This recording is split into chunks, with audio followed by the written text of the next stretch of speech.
dafa am ay matuwaayam constitution dafa am loo xam ne dañu daf ñu tënk ñun ñëpp. Justement ban disposition constitutionnelle violée ni muy présenter plan de redressement économique boobu te demul Assemblée nationale. mais Georges, la constitution est claire dans les prérogatives du premier ministre. Le premier ministre s'exprime au niveau de l'Assemblée nationale. tey bu demee ci député yi ñooy débattre suñu orientation budgétaire bi du ñoo koy voté du ñii di dem Grand Théâtre di seetaan ñoo koy voté parce que c'est solennel, c'est important pour la nation. C'est normal bu ñu ko waree def ñu nangu nañ ko. La situation du pays est difficile mais ñi nga xam ne tey dañ leen a fal pour ñu saytul ñu di situation bu mooy député yi du Cheikh Oumar dem Grand Théâtre du Babacar Fall du keneen mais dañu war a dem ci kanamu Assemblée nationale mu jox solennité yi même partenaires techniques et financiers yi mu encadrer loolu ñu xam ne partenaires yi xam ne ne ñii dem nañu Assemblée nationale deuxième institution de l'État débattre nañ ci li nga xam ne mooy plan de redressement parce que du Grand Théâtre la ñuy voté la loi de finances initiale du Grand Théâtre la ñuy voté de la loi de finances rectificative ñoom ñooy jox matuwaayu xaalis bi foofu la ñuy yóbbu xaalis bi ñuy saytu plan de redressement économie lay laal di du waxtaan du déclaration simple c'est sérieux dëkk bi dafa mu ne nii dafa dugg ci situation ñoom ñëwoon nañu ba ñuy jël pouvoir dañu ne en 2 jours ñu régler problème bi en 1 an et demi le Sénégal est presque à l'arrêt bor yi presque mën na 1750 milliards mais ñun dañu laaj suñu député yi ñu laaj leen fan lañu dugal xaalisu eurobond bi fan lañu dugal xaalis bi ñu njëkkati ba dëkk bi nar a nekk dans un plan de redressement mais loolu député yi ñoo ko mën a laaj bu demee Grand Théâtre kan moo koy laaj da ngay def sa show wax ak nit ñi nii rek après ñu dem non si on est dans une situation dañu nekk ci situation bu metti boo xam ne tey dañuy laaj suñu Assemblée nationale ñu war a laaj gouvernement pourquoi situation bi metti dañuy dugg ci plan de redressement pourquoi ñuy dugg ci plan de redressement bi que ce soit la majorité ak l'opposition avec les non inscrits discuter ci sénégalais yi xam ne exactement fan lañ jëm mais loolu mënuñu ko def dans un espace comme ça mu nekk benn présentation ni rek yem ci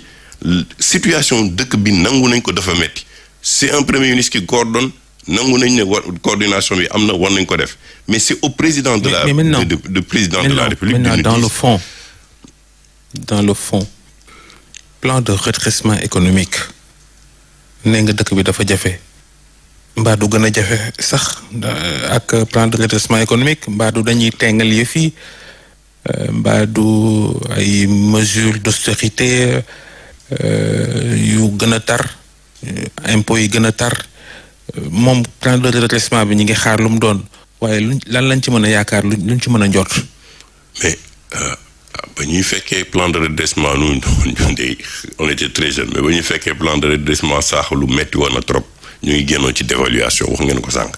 génn ci situation bu metti bu tar plan de redressement foo ko déggee te ñoom dañu ne dañuy bëgg a lever 5000 milliards à l'interne mais sénégalais fu mu ne nii sonn nañu fan lañu ko jëlee plan de redressement boo koy def da ngay waxtaan avec le secteur privé d'abord kañ la ñu gëj a dégg conseil présidentiel de l'investissement mais bu waree am dafay am étape yu muy jaar waxtaanal ak les acteurs les premiers acteurs yi mu concerné tey mooy le secteur privé ne leen fan la ñu woon a mën a jaar pour redresser waxtaan ak économistes yi fan la ñu war a mën a jaar rassembler ba ñu redresser ba ñu teg la tënk la yépp waxtaan ak yow ba ñu mën a xam exactement fan la ñu jëm parce que tey yaa ngi wax plan de redressement mais xamaguñu tey code général des impôts bi de code général bi des impôts bu ñu bëgg a dem bu ñu bëgg a teg fan la jëm pareegul ñu ngi waxtaan ak FMI pareegul code des douanes ñu ngi bëgg a def réforme pareegul kon fan la ñuy sukkandiku ci plan de redressement bi FMI mu ñuy tënk ñu ngi war a def benn visite pareegul donc fenn rek nga mën defee plan de redressement gën a teg pression fiscale ci Sénégalais yi ci commerce bi mu ngi nii nee naa sax kenn service yi mu ngi dellu ginnaaw port bi doxatul ni mu war a doxee donc yooyu yëpp dafa nekk loo xam ne tey balaa ngay dem ci plan de redressement sax il faut que les acteurs discutent nañu defee woon peut-être avec les assises de la justice def ko récemment avec le dialogue mais nañu toog avec les acteurs économiques discuter ak ñoom ba pare xam exactement fan lay méttee commencer wax ak ñoom parce que tamit nekk nañ fi ne dañuy fay impôt d'accord ñii ñu fay nañu impôt ba sonn mais boo ñëwee encore 1 an après nga leen non day gën a tar dañuy gën a wàññ j'espère que dans le plan de redressement ils ont déjà discuté avec le président de l'Assemblée nationale pour ne ko 50 millions yi ci oto yi dafa cher wàññi ko def diviser ko par 2 mu def une économie de 4 milliards au moins au début dañu waroon déjà wàññi agence yi discuter naka la ñuy wàññi agence yi regrouper ko ñu xam agence yi fan la dem mais dañu nommé ba pare fu tey agence yëpp nommé nañ leen ça veut dire c'est incohérent. xëy na mën na ne danañ ko acté ci seen plan de redressement économique. Oui, mais xam nga tey état bu ñëwee depuis le début balaa ngay nommer tu dois faire le diagnostic bu nekkee yow xam nga am nga ay 4004 am nga solution bind nga projet balaa ngay jëm décision di nommer ay directeur di nommer ay PCA di nommer qui que ce soit da ngay def un diagnostic des agences ne lii yëpp nañ ko dindi balaa ñu ciy def parce que heure bii kon def nañu économie bu am solo 1 an et demi daw na di ban budget la ñu dawal pendant 1 an et demi agences yooyu lekk nañu xaalis c'est budgétivore dem na ba pare donc ñoom au début lañ ko waroon penser xalaat ko bu nekkee prévoir nañ ko l'état c'est aussi savoir prévoir mais c'est pas en cours de route rek ngay changer ni mu la neexee donc on ne redresse plus on ne transforme plus on va redresser mais ci biir redressement bi Senelec mu ngi signé contrat avec des Chinois gis nañ ko récemment ça veut dire économie nationale bi ñu ngi koy externaliser seen HLM SICAP demuñu signé ñii ak des Marseillais ñii avec des Chinois sur des constructions le secteur des BTP keroog barki dem génn nañu 70% yëpp échappé na leen ci nga xam ne yow da nga ne souveraineté économique tey le grand transfert d'eau du chinois yi lañ ko jox Huawei nu mu tuddati Alibaba barki dem mu ngi nii ñu ngi ko jox loo xam ne tey mënoon nañ ci liggéey ak la poste liggéey ci ak les acteurs digitaux war leen ubbil marché bi mais ñooñu dañuy phagocyter marché bi donc yow yaa ngi jox marché yi à des étrangers li nga doon ngaañi démb ba pare waxtaanoo ak secteur privé pour xam exactement naka lay relance bi di amee ak fan lay méttee tey aujourd'hui la tension c'est fu nekk lañ koy yëgee donc je pense que bu ñu naree dugg ci acte boobu il y a une préparation psychologique bu ñu war a defaat sénégalais boo xam ne tey lott nañu sonn nañu métti na ci ñoom parce que yaakaaroon nañu ne 1 an après 1 an et demi après li fi Macky bàyyi woon te li mu moon te baaxul dinañu gis une lueur d'espoir mais dañ leen ne non dañuy gën a dugg ci guuta parce que day gën a métti alors que sénégalais fu mu nekk nii dañoo yaakaaroon ne 1 an après gouvernement bi dina leen tegal loo xam ne dina tax ñu am yaakaar ne développement économique day am alors que pétrole bi commencé na ñëw gaz bi mu ngi fi avant gaz bi amuñu ko woon pétrole bi amuñu ko woon te dëkk bi méttiwul woon nii donc yooyu yëpp aujourd'hui dans la tête des Sénégalais ils se posent des questions pourquoi ñun ñu am pétrole pourquoi ñun ñu am gaz pourquoi loolu ñu état ñu koy fay état pourquoi état di dem ci marché UEMOA pourquoi mu dem yëkkati eurobond te tey ba tey dëkk bi doxul fan lan mooy problème bi donc il faut ñu mën ñu expliquer exactement lu tax ba tey ñoom ils sont incapables de mettre la machine économique en marche parce que waxoon nañ ko fi du taxe rek mooy tourner 1 plus 1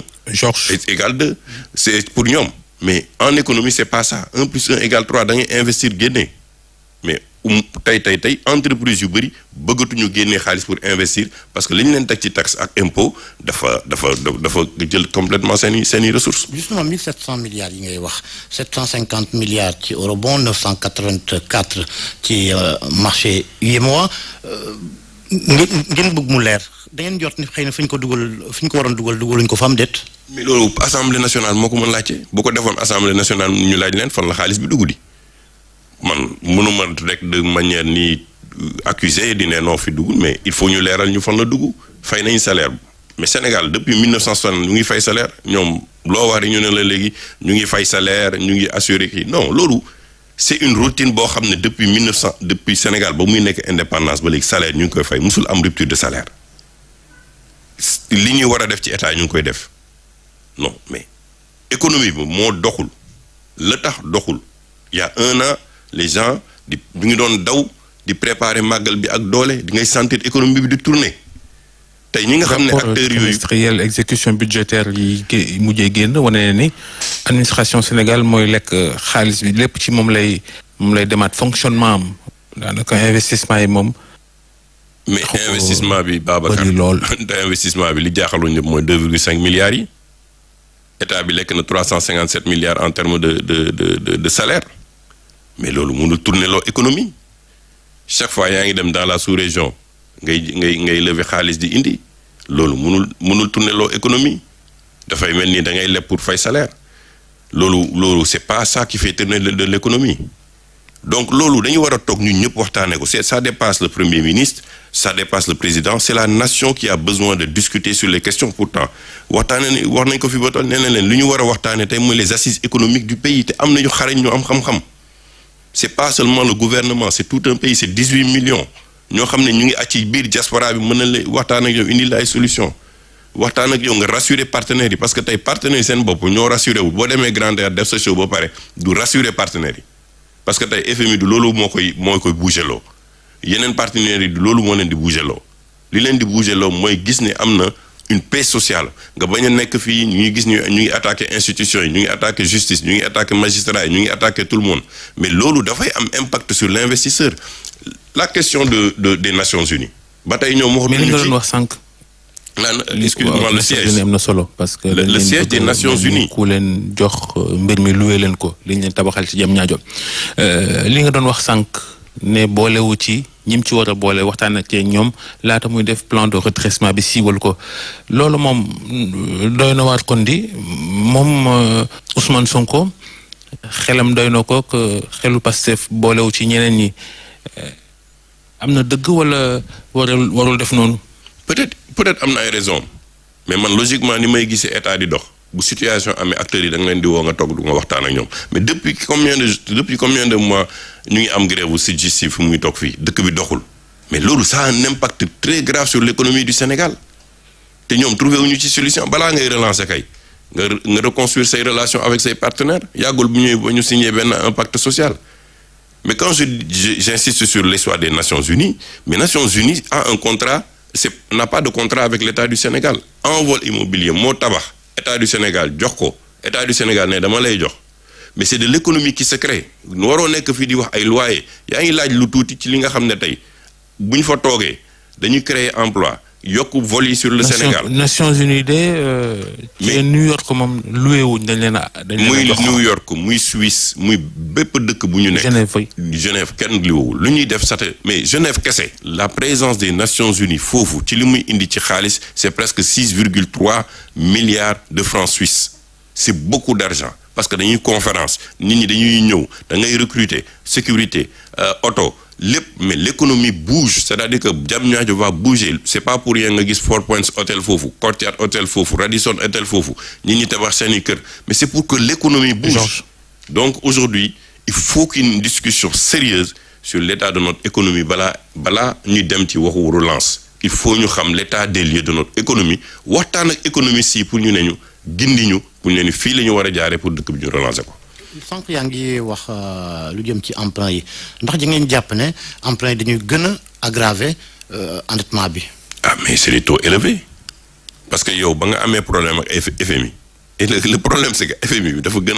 gën a empirer situation bi parce que dafa dégrader l'os yu note au niveau international ñu dem sur le marché sous-régional di lever à des taux élevés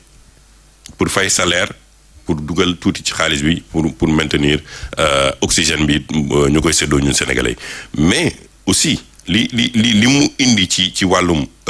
difficulté mooy yeneen partenaires yi nga xam ne dañuy xaar FMI pour mu bouger wuñu donc xaalis dara duggul ci dëkk bi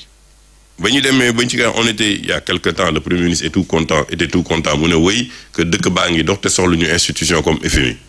mais kon pourquoi ñu dem ci période de relance économique bu nekkee dëkk baa ngi jox soxluñu non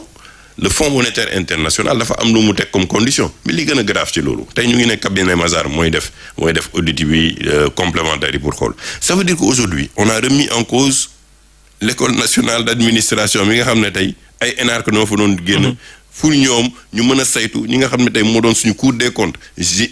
IGE ñooñu seen crédibilité ça ne coûte plus rien sur le marché parce que on a été obligé d'envoyer de la documentation au FMI qui a rejeté diplomatiquement ces documents en disant que c'est pas complet et a demandé un cabinet de Mazars pour faire le travail complémentaire ça veut dire que c'est très sérieux merci beaucoup Babacar merci Georges jërëjëf Cheikh Omar Sy jërëjëf Georges jërëjëf Soxna Nata Sénégal yéen a ngi bëgg a miin Crédit Fon ñëpp Crédit Fon la ñu jëm foo romb ñu naan Crédit Fon mooy lebale téléphone à partir de 15 000 francs yéen jàngalekat yi yéen militaires yeeg paramilitaires yi yéen fonctionnaires yeeg taximan yi yéen jaaykat yi wala ku mu mën a doon Crédit Fon dafay jëflante ak yow nga am sa téléphone portable à partir de 15 000 francs wala sax nga ñëw jëlal sa jabar